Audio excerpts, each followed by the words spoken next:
Hello, deviants.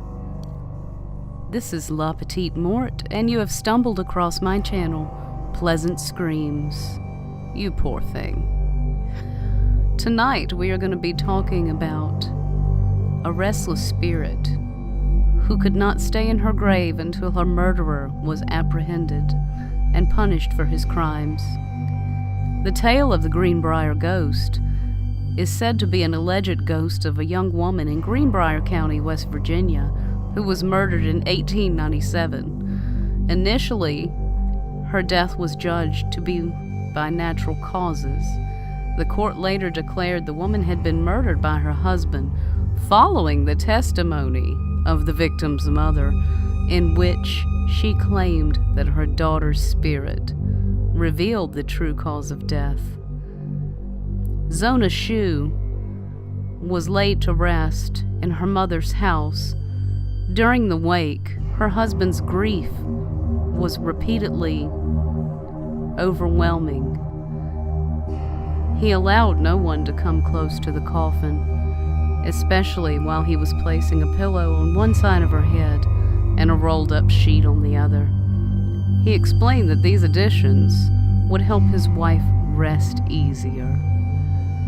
He also tied a large scarf around her neck, explaining tearfully that it had been Zona's favorite. According to local legend, Zona Shue appeared to her mother in a dream 4 weeks after the funeral. She said that Edward was a cruel man who had abused her and attacked her in a fit of rage when he believed that she had not cooked any meat for dinner. He broke her neck, and to prove this, the ghost turned her head around backwards until it was facing her mother. Supposedly, the ghost appeared first as a bright light, gradually taking form and filling the room with a chill. She has said to have visited her mother over the course of 4 nights. Armed with this story, the mother visited the local prosecutor and spent several hours in his office convincing him to reopen the matter of her daughter's death. Whether or not he believed this story is unknown, but he did have enough doubt to dispatch deputies and re-interview several of the people of interest in this case. He was likely responding to public sentiment, as numerous locals had begun to suggest that Zona had in fact been murdered. Zona's body was examined on February 22, 1897, in a local one-room schoolhouse. The husband vigorously complained about this turn of events, but was required by law to be present at the autopsy. He responded that he knew he would be arrested, but that no one would be able to prove his guilt. The autopsy lasted 3 hours and found that Zona's neck had indeed been broken. Shue was arrested and charged with the murder of his wife. He was held in Lewisburg while awaiting trial to begin. During this time, more information about his past came to light. He had been married twice before. His first marriage ended in divorce, with his wife accusing him of great cruelty.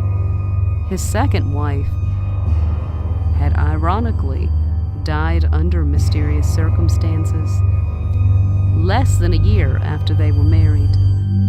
Zona was in fact his third wife, and Shue began to talk of wishing to wed 7 women, which he spoke of freely in jail. He told reporters that he knew he would be let free because there was so little evidence against him. Well, we all know how this ended. Edward was in fact convicted, and the state of West Virginia erected a historical marker near the cemetery in which Zona Shue was buried. It reads, "Interred in nearby cemetery is Zona Hester Shue. Her death in 1897 was presumed natural until her spirit appeared to her mother to describe how she was killed by her husband, Edward."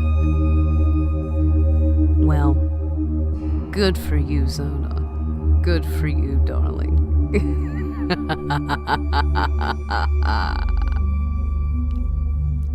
That brings us to our final case, the case of Teresita Basa. In 1977, a Filipino nurse, Teresita Basa, was brutally murdered in her apartment in Chicago, Illinois. Investigators found no clues and had no leads. Months later, an acquaintance of the dead woman, Remy Chua, walked into the police station and told investigators that for several nights she had been possessed by the ghost of Teresita Basa, who told her husband that the murderer was Alan Showery, and his girlfriend still had her jewelry in her possession. The police knew Showery had a bad rap sheet and called him in for questioning, and showed him Teresita's pearl ring that they had recovered from his girlfriend. Stunned, Showery broke down and confessed, but during the trial, he recanted and proclaimed his innocence. He had changed his plea to not guilty on the grounds that the testimony of a ghost was inadmissible evidence, but luckily, the judge and the jury disagreed. He was sentenced to 14 years in prison. This, of course, created a big stir in legal circles because it was the first case on record in which the chief witness for the prosecution was a ghost. Alright, again, I'm your host, La Petite Mort. Make sure to like and subscribe to my channel, Pleasant Screams. And you can, of course, find me on Facebook as La Petite Mort. And I also have a community page for this channel called Pleasant Screams, of course. So just remember to like, subscribe, and follow me. You can also follow me on Twitter as La Petite Mort 78. So just remember to like and share our videos and pass it along, eat your vegetables, and stay wicked. Pleasant Screams. Good night.